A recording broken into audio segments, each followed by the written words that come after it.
Alright, today let's understand the concept of item level access control.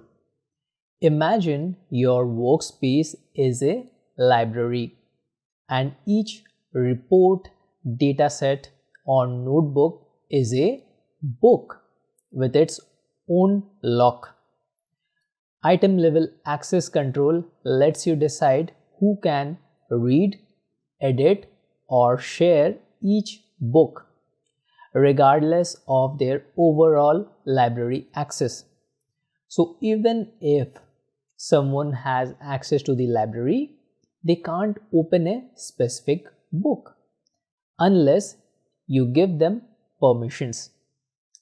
This ensures sensitive data stays protected while allowing flexible collaboration on individual item. So that's what goes the concept. Let's meet in our next lecture.